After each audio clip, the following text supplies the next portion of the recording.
নমস্কার বন্ধুরা, শঙ্করী কিচেনে সকলকে স্বাগত। আজ শেয়ার করবো লাউয়ের টক। অরুচি দূর হয়ে যাবে, এত টেস্টি কি বলবো। শেষ পাতে পরিবেশন করুন। রেসিপিটা একদম অন্য রকমের, পুরো রেসিপিটা সঙ্গে থাকবেন। আশা করছি আপনাদের খুবই ভালো লাগবে।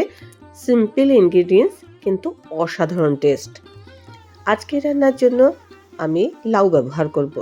কড়াইয়ে সামান্য জল দিয়ে লাউয়ের কুচি দিয়ে দিলাম। এটা একটা লাউয়ের অর্ধেক। লাউটা কচি লাউ ছিল, কুচি করে কেটে নিয়েছি। আজকের রেসিপিটা দেখার পর আপনাদের যদি ভালো লাগে তাহলে অবশ্যই একটা লাইক, শেয়ার ও কমেন্ট করবেন। বেল আইকন সমেত আমার চ্যানেলটা সাবস্ক্রাইব করে আমার পাশে থাকবেন।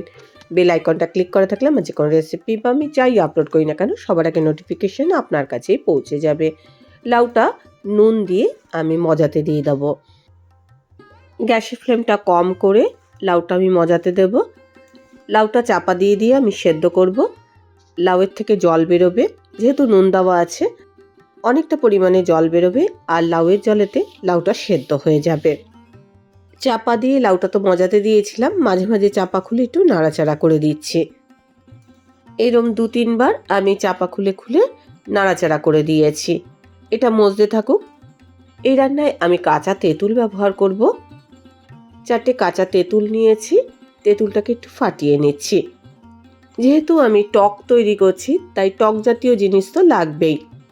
টক আপনারা যেরকম খেতে পছন্দ করেন সেই অনুযায়ী ব্যবহার করবেন।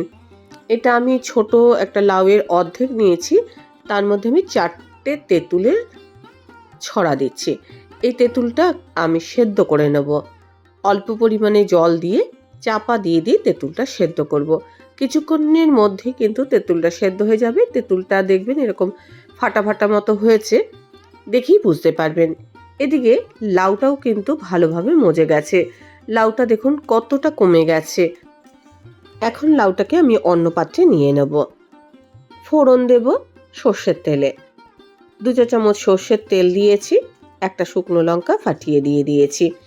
শুকনো লঙ্কার থেকে সুন্দর গন্ধ বেরিয়ে এসছে। এবার আমি 1/2 চা চামচ সর্ষে দিলাম। সর্ষের চুরবুর আওয়াজ বন্ধ হওয়া পর্যন্ত আমি অপেক্ষা করব। গ্যাসের ফ্লেমটা কিন্তু এখন কম করা রয়েছে। 1/2 চা চামচ হলুদ গুঁড়ো দিলাম। তেলের মধ্যে সামান্য নাড়াচাড়া করে নেব, এতে কালারটা বেশ ভালো হবে।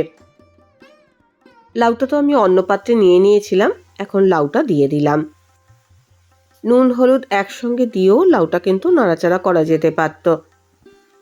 আমি তেলের মধ্যে হলুদটা একটু নেড়েচেড়ে নিয়েছি, তাতে হলুদের যে গন্ধটা সেটা কিন্তু কেটে গেছে।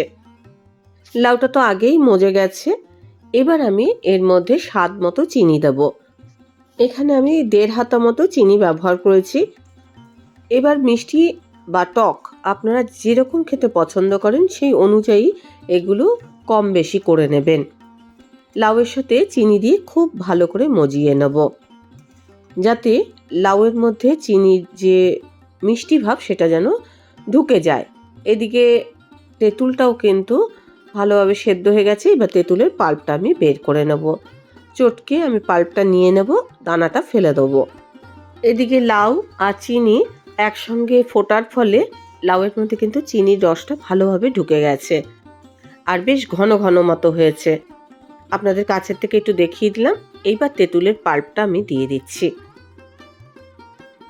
তেঁতুল দিয়ে ভালো করে আমি এটা ফুটিয়ে নেব। এখনই কিন্তু চাটনিটা শেষ হয়ে যায়নি, এর মধ্যে আমি আরও কিছু জিনিস ব্যবহার করব। আমার মনে হলো একটু নুন লাগবে, সেজন্য আবারও আমি স্বাদ মতো নুন দিয়ে দিলাম। ভালো করে ফুটিয়ে নিচ্ছি। এটা ফুটতে থাকুক, ততক্ষণে দেখিয়ে দিই আর কি ব্যবহার করব। একটা পাত্রে সামান্য জল নিয়েছি, তাতে 1 চা চামচ ময়দা গুলে নিলাম। খুব বেশি জলে এটা গুলতে হবে না, অল্প জলেই গুলে নেবেন। এবার লাউয়ের টকটার মধ্যে দিয়ে দিলাম। এর মধ্যে একটা গাঢ় গাঢ় ভাব চলে আসবে।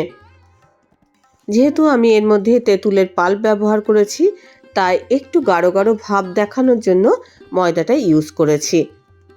এবার আমি যেটা ব্যবহার করব সেটা হচ্ছে আদা। আদাটা দেখতে অনেকটা আদার মতোই, কিন্তু গন্ধটা আম আর আদার মিশ্রণে খুব সুন্দর। এই আদাটা আমি পেস্ট করে নেব। দেখুন পেস্টটা হয়ে গেছে। গ্যাসের ফ্লেমটা আমি এখন অফ করে দিয়েছি।